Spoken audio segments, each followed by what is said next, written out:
This episode is brought to you by Audible. Hi, I'm Nick Robinson. You might recognize me from Bringing Up Nick or Address the Sess, and today I wanted to share with you a few games that I think deserve a little bit of extra attention this year.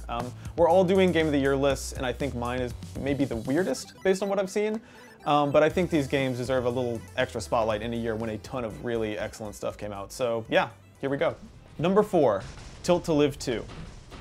Most action games on the iPhone are terrible, and it's almost always for the same reason: imprecise, shoddy touch controls. Tilt to Live 2 smartly forgoes the touchscreen completely in favor of using nothing but tilt to move your ship, and believe it or not, it works really well.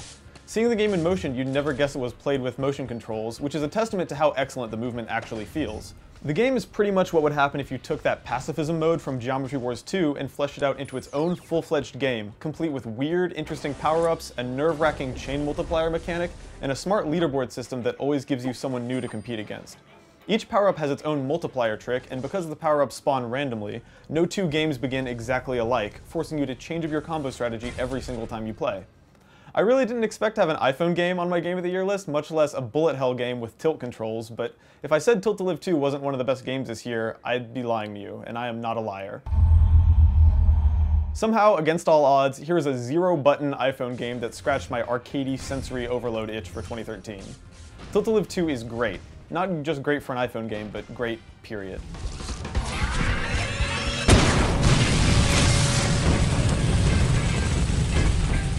Number 3, Call of JUAREZ Gunslinger. I think I'm the only person on the planet who is still impressed by bullet time. Somehow, in the 12 years since Max Payne came out, I still haven't gotten sick of going into slow motion and shooting a bunch of dudes really fast, and Call of JUAREZ Gunslinger is the best version of that I've played in a really long time. If you haven't heard of it, Gunslinger is an unapologetically arcadey, Old West first-person shooter that also happens to be everything a Twitch-based shooter should be. Every mechanic, from firing to reloading to slowing down time, looks, sounds, and feels exactly the way it should. It would be easy to dismiss Gunslinger as just a dumb good time, but it's actually a very thoughtfully designed game. Every upgrade feels significant, and instead of just making the game easier, the upgrades add depth to the game's robust combo and concentration systems.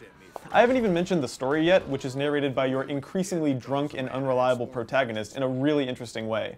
Most importantly though, Gunslinger is a fun, fast, skill-based shooter that just feels damn good to play.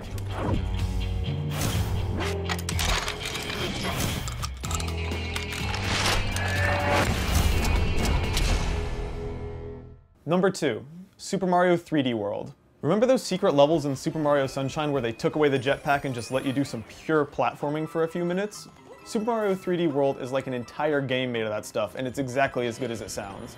The genius of EAD Tokyo's recent Mario games has been that they never feel too easy somehow. Anyone can pick up a controller and run straight to the end of a level, but getting all 3 green stars in each stage gets challenging from the very first world. Super Mario 3D World rewards you constantly for exploring and going where you're not supposed to. If you think there's something to be found behind a wall or on top of a ledge, you're probably right.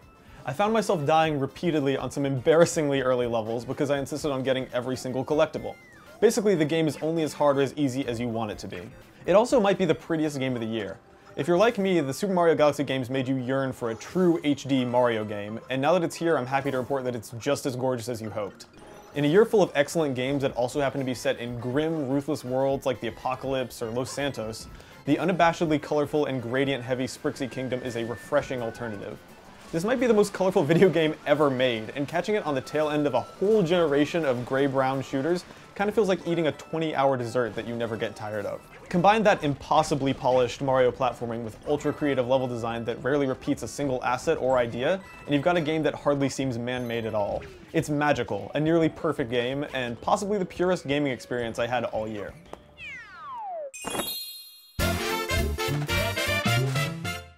Number 1, Fire Emblem Awakening. I'm not really a JRPG guy or a strategy game guy, and the whole fantasy genre bores me to tears, so imagine my surprise when my favorite game of the year wound up being all 3 of these things. The core of Fire Emblem Awakening is the characters, and straight up, there has not been a game with a cast this likable since Mass Effect 2. There are well over 40 playable characters in the game, but they're all completely distinct, ranging from a candy-obsessed bandit to a yokel with a cooking pot for a helmet. As if that wasn't charming enough on its own, it's also the best written game I've played all year, thanks to an impeccable and hilarious script by translation studio 84play. Fans of terrible puns will be delighted. For example, that lollipop bandit will occasionally yell "so long, sucker" during combat. What a cupcake. So long, sucker. Like candy from a babe. But even the serious moments are played well, with cliches kept to a minimum. Most significantly is the way the characters are written.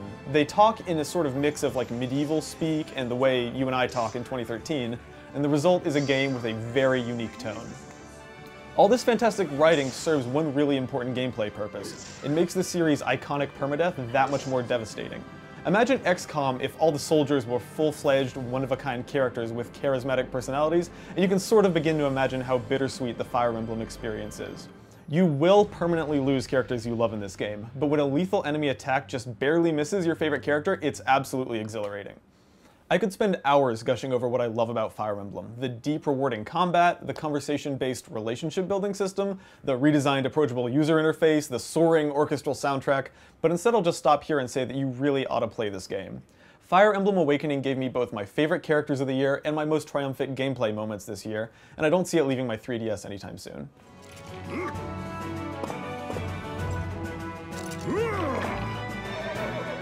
So yeah, that's my list. Let me know in the comments if you agree or disagree with it. Obviously, it's a pretty weird one, but stay tuned, because the rest of this week, everyone else's videos will be going up, and there's a lot of different games represented. So yeah, thanks for watching.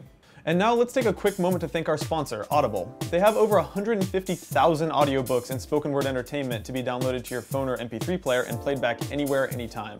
They're unlike any streaming or rental services. When you buy a book on Audible, you actually own it. Best of all, you can support Rev3 Games and get a free audiobook by signing up at audiblepodcast.com/Rev3Games.